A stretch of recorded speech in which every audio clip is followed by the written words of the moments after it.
untuk mengosongkan kandungan ini terlebih dahulu.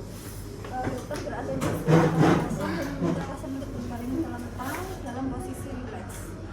Kemudian pasien diminta untuk membuka ya, dengan posisi tangan pasien di samping atau dilipat di atas dada. Yang pertama kita melakukan inspeksi dulu, kita perhatikan apakah ada bekas luka, cicatrix, apakah ada strie, kemudian apakah ada deformitas, ruam, ataukah ada massa di abdomen. Terus kemudian yang kedua kita perhatikan umbilicusnya bentuknya, lokasinya, apakah ada hernia. Jadi kalau ada hernia itu dia agak menonjol di umbilicusnya. Kemudian diperhatikan bentuk abdomennya, apakah datar, buncit, scafoid, ataukah ada benjolan pada lokasi tertentu, dan diperhatikan simetris apa tidak kanan dan kiri. Scafoid itu Scafoid itu kan datar ya, ada yang buncit. Scafoid itu apa? Ya, scafoid. Kemudian auskultasi yang setelah inspeksi kita lakukan auskultasi terlebih dahulu. Itu dikejulin entah utang. Utangmu jadi kejulin kan? Ambil biasa.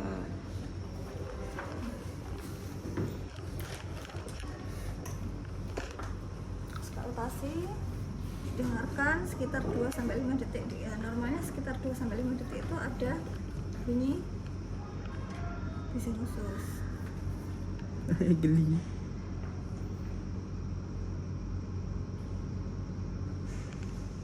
Pokoknya kalian periksa di 9 kuadran kayak gitu ya.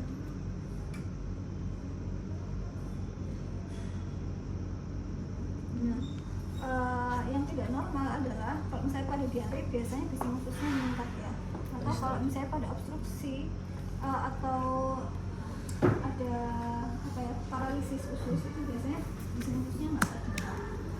Terus identifikasi bising arteri dan aorta untuk mendapatkan gambaran seperti pada angka.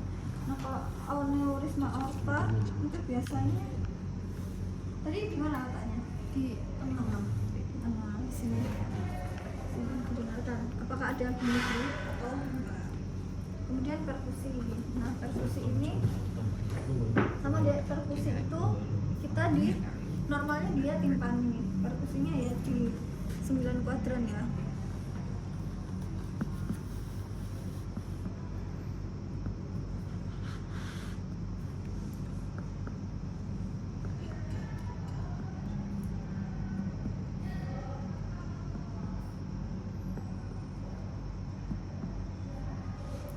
Kayak gitu, bunyi timpani itu kayak gitu sih. Biasanya kalau di sini tuh kan ada lambung ya, jadi kayak ada rongga, jadi bunyinya kayak gitu tadi, itu normal. Nah terus pokoknya tadi perkusi juga di 9 kuadran ya.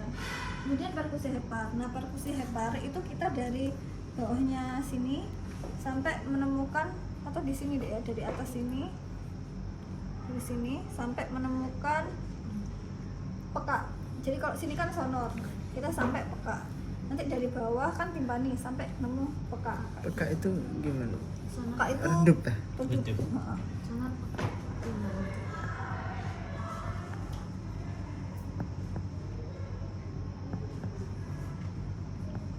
Nah ini ya, sini ya, mulai redup di sini. Kedengeran kan? Dada bunyi. Kedengeran, dokter. Ya.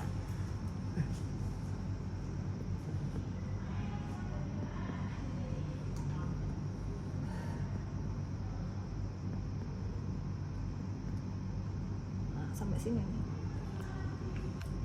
Jadi kan di sini timpani, dengar nggak ya? Kalau nggak dekat nggak dengar.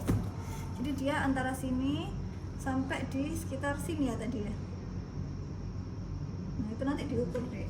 Normalnya itu 8 sampai 12.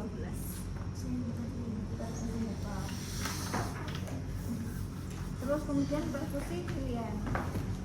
Perkusi lilian itu di spasium intercosta ke arah inferior pada linea axillaris anterior kiri. Linea axillaris itu berarti di sini ya. Kalau ini kan midclavicular line kan. Kalau axillaris di situ. Jadi perkusi.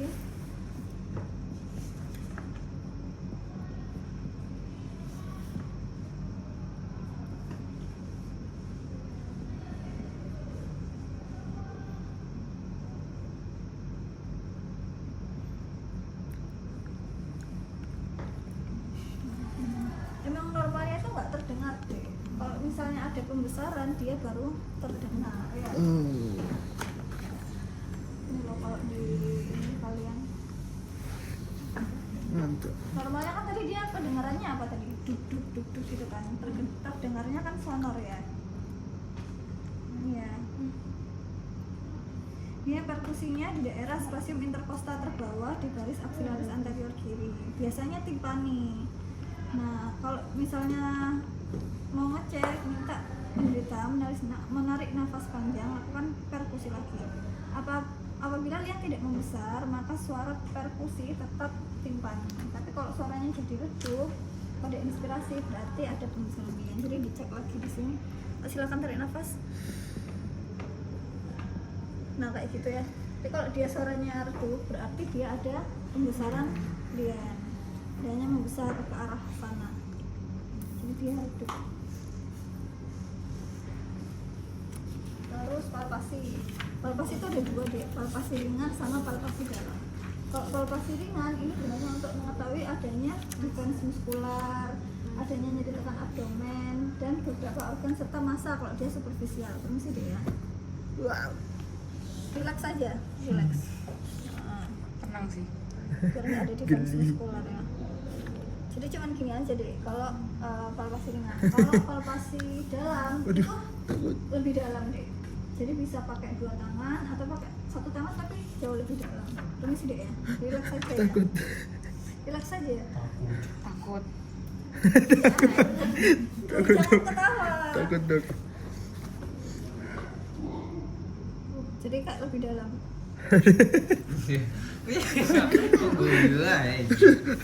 Jadi kayak diginikan deh ya, lebih dalam itu untuk nyari massa deh. Jadi kalau dulu saya pernah ada pasien itu dia CA kaput pankreas. Itu dia kalau dipalpasi kayak gini itu benar-benar kita bisa ngerasain di situ tuh ada tumor di dalamnya. Jadi tumornya itu kayak berbenjol berdungkul-dungkul gitu, kasar, tapi dia nggak mobile, terfiksasi. Itu terasa banget itu. Itu kerasa kalau diginiin itu kan kita bisa merasakan itu. Tom. Oh ya, palpasi, jadi palpasi ringan itu cuman yang kayak gini-gini aja. Biasa kalau kalian bisa di puskesmas klinik kan gitu. Kalau palpasi dalam itu diginiin deh. Kadang bisa pakai dua tangan, permisi. Jangan ketawa-ketawa, nanti nggak selesai-selesai. Nah, ada yang sampai kayak gitu. Waduh. Jadi bisa pakai dua tangan ya. Tuh, palpasi dalam.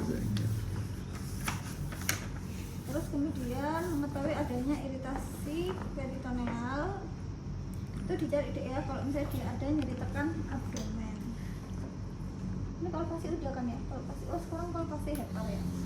Sebenarnya kalau palpasi hepar sama kayak yang tadi deh ya, cuman ini permisi deh kayak gini biasa aja, relax. Nah ini di sini dirasain apakah di sekitar sini ini ada pembesaran hepar. Biasanya kalau kayak gitu di anak-anak sih. Kalau misalnya ada, dia berapa jari di bawah arcus costae. Ini kan arcus costae ya. Ini kan normalnya dia nggak keraba. Nah, kalau misalnya dia keraba, itu kayak ada jembulan gitu deh. Jadi emang harus sering-sering periksa ya buat tahu. Nah, sama yang Ian itu juga, tapi kan dia Hackett. Jadi dia dari tengah ke pinggir sana. Jadi Hackett itu posisinya yang ini kan. Ini pakai Hackett ini ya. Diangkat sedikit, terus kita labanya dari sini, sini, 4. Oh, labanya berarti dari bawah deh. Dari bawah sini, gini, 4, 3, 2, 1. Itu nanti kita laporkan dia liannya pembesaran Hackett berapa. Sebenarnya ada dua sih, ada Schaffner sama Hackett. Kalau Schaffner itu dari sini aja, jadi dia dari bawah ke atas. Kalau Hackett itu dia dari pinggir sini. Berarti yang lihat sama hepar tuh palpasinya tuh palpasi dalam. Iya, agak dalam. Terus kalau ginjal itu palpasinya ini sih deh ya. Ini kalian di sini relax. Nah, kayak gini. Diangkat sedikit, tarik nafas. Ya, kayak gitu tadi. Tarik nafas. Nah, diginiin. Nah, nanti kalian merasakan ya. Kerasa kayak ada pembesaran ginjal atau enggak kayak gitu. Sama kanan kiri tuh permisi tarik nafas diginiin ya. Gimana rasanya? mau tanya. Nanti kalau misalnya semuanya ini yang ditekan itu kalau kerasa berarti dia pembesaran, kalau Iya, nggak kerasa nggak ada pembesaran. Jadi normalnya tidak ada pembesaran organ. Normalnya nggak tidak kerasa. sama Ya, semuanya. normalnya nggak kerasa. Nek ono rasane apa-apa berarti gak normal. Rasanya pembesaran organ itu benar-benar kayak apa ya? Kayak bulat lunak, kayak Pokoknya ada itu kayak gini sampai jendul itu. jendul. Iya, cuman kan organ itu padat. Kayak bola yang ya kayak gitu lah rasanya. Kalau itu organ ya beda sama tumor. Kalau tumor di organ bisa diambil. Terus dari otot ginjal. Ya, Kalau hilang organ. dulu deh. Dulu. Biasanya kalau misalnya ada hidronefrosis ya, jadi ada batu di ginjal. Harusnya itu nggak sekarang sih. Nanti harusnya blok-blok ya. Itu biasanya ada nyeri. Ini kan ada koste, ini ada vertebral ya. Nah di sini ini kan ada sudut kostovertebral gini kan. Nah itu biasanya kalau ditekan gini, dia nyeri deh. Kalau pada pasien hidronefrosis yang ginjalnya bengkak, atau dia kalau misalnya kita nyeri ketok itu dia sakit. Gini. Ini kan kamu sakit nggak? Nggak sakit kan? sakit ayo. Nggak kan? Sakitnya Kan nggak cuma sakit ya. titik itu. Kalau misalnya pada orang hidronefrosis itu dia akan merasa nyeri. Berarti ketoknya tuh gini gitu. Ya. Tadi yang di video beda soalnya. Oh di video Yang di beda. video tangannya dulu gini terus dipukul atasnya. Oh baru dipukul atasnya. Ya Ha-ha. boleh terserah. Iya, gitu. Cuman aja sih. Ini adalah video aja. Pokoknya deh kalau ada video, Kepuk niru gini. video aja. Bukan kan? Terus habis itu pemeriksaan aorta, itu pakai tak pemeriksaan aorta di checklist ini? Kurang tahu ya. Nggak ada sih, langsung pemeriksaan khusus ini ya, ASITES ya. Sini. Kita langsung ke shifting dulu. Wah. Kan udah tidur lagi deh. Jadi shifting wellness itu dia pakai perkusi deh ya. Sabar. Harusnya Kok nyopot? kalau misalnya itu diperkusi dari Coba, tengah coba. ke perifer itu dia sama-sama timpaninya. Nah tapi kalau ada cairan, kalau kita perkusi gini, cairannya kan akan ada di sini ya. Jadi di sininya akan peka kayak gitu ya. Nah terus nanti pasiennya kita coba suruh untuk miring kayak gitu. Ini normalnya dari arah kiri terus ke belakang ya. Nah ini kan dia masih timpani ya, dengeran nggak? Pasti kecil banget sih, nanti tergantung tangannya siapa yang Saya belum. ininya lebih ini. Nah, Iya. terus setelah ini silakan, jadi kita Jadi Iya dah. ya itu tangannya juga ini bisa. Kok gitu sekarang? Nah timpani itu timpani deh. Kalau habis itu nanti pasiennya disuruh miring. Coba Pak miring ke arah sini. Hadap sini ya. Satu mau lepas nggak sih? Iya terserah miring kanan ke kiri. Pokoknya miring ke satu sisi. Das Nah, mesti, nanti das mesti. Nah. tadi kan sudah kita tentukan ya kalau ada memang perubahan timpani ke peka kita tandain. Oh kira-kira di situ tuh ada perubahan timpani ke peka. Kalau ini tadi kan nggak timpani semua. Terus meminta pasien untuk berpiring ke satu sisi. Nah kita perkusi. Saya tadi di sini dia peka ya. Kalau pada Bisa. analisis di sini tadi dia peka. Kalau kita giniin otomatis kan cairannya ke sini semua. Iya, jadi Kalau timpani. pada shifting dullness positif, dia sininya timpani. Nah, mungkin di sini dia udah peka deh. Karena di sini udah mulai ketumpuk cairan. Kayak gitu. Nah, kalau pada yang dia negatif, dia mau tadi berbaring doang, itu sampai sini juga dia tetap timpani. Tadi kan kalian dengar tetap timpani kan? Ya. Oke, balik lagi. Terus tes undulasi. Sopo di timpani ya? Nah di tes undulasi itu kita minta pasien untuk menekan kedua tangan di garis tengah abdomen. Dek, Itu gimana dah? gini kan. Gini kan. Terus kita diginiin aja, giniin. Terus kita giniin tangannya, diginiin, ditekan gini. Nanti kita ngerasain di sini ini ada getaran atau enggak. Getaran apa enggak? Ini di samping sini. Di samping. Biasanya kalau orang asites itu kan perutnya besar kayak gini deh ya. Nah, itu ketika ini gini, terus kita giniin kayak balon itu loh deh. Kalau kita giniin tengah, terus kita giniin kan dia kayak goyang, kayak samping sini itu airnya ke sini gitu loh deh. stimulasi Ada kayak gitu. gelombang. Oh my kalian. Kemudian pemeriksaan appendicitis dan inflamasi peritoneal. Nah ini yang kemarin deh ya. Kemarin itu kalau rebound tenderness itu kita tekan perlahan terus lepaskan tekanan secara cepat. Jadi kan di sini ya, tekannya perlahan.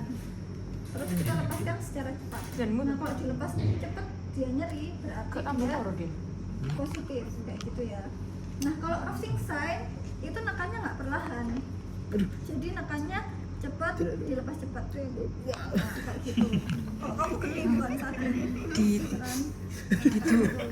Nah kalau misalnya dia positif berarti dia Ini kalau dia tes- nyeri berarti tes kesehatan dia ini. positif. Kemudian Masih ingat aku. soasen itu coba ini diangkat kakinya Pak, nah ini diangkat ke atas terus satu aja, satu kaki kanan diangkat ke atas terus lagi ke atas, ini ditekan. Nah biasanya kalau diginiin dia sakit di lutut, Di mana? ditekan di lutut, tekan di lutut. Pegel sih tadi. Jadi 45 derajat ini terus kita tekan di lutut dia biasanya sakit, selesai terus turun. Atau lakukan pemeriksaan soasen. Soasen itu gini, terus kita rotasi internal. Nah biasanya gini kan biasa. Lagi ya. Yang sakitnya di mananya, Dok? Iya, sakit di sini. Appendix. Itu ultra parsan ya. Terus sekarang murtisan. Jadi murtisan itu kalau misalnya ada kolesistitis, kolangitis, kolelitiasis itu dia biasanya murtisannya itu positif ya. Jadi dilakukan apabila ada rasa sakit di kuadran kanan atas dengan cara meletakkan jari di bawah cervicoste pada sisi linea mid clavikular kanan, terus meminta pasien untuk menarik nafas dalam-dalam, amati pernafasan dan nyeri. Kalau misalnya dia tarik nafas makin nyeri, berarti dia positif. Jadi sebentar belum saya terus tarik nafas. Astagfirullahaladzim. Biasa sih. Nah, silakan tarik nafas. Nah, ini ya, kalau misalnya dia semakin lama semakin nyeri, berarti dia murtisanya Positif. Nah, Murfi. itu aja sih sebenarnya. Bukaan bukumu. Coba tekan mas. Kalau ini Jangan dong, udah dong, cukup. Oh coba Om Aring ini terus mari. berapa menit ya? Ini banyak banget loh ini. Tekan mas. Jangan tong. Kalau 7 enggak bisa dokter. Pegel gitu. Gimana dok tadi dok gini ya? 10. Aduh ya Allah, astagfirullah. Gimana tadi posisinya? Iya, biar gini. Terus diginiin aja. Oh. Tahu mau. Iya menit Tomo sing kemis. Wah, aku wis mari kok.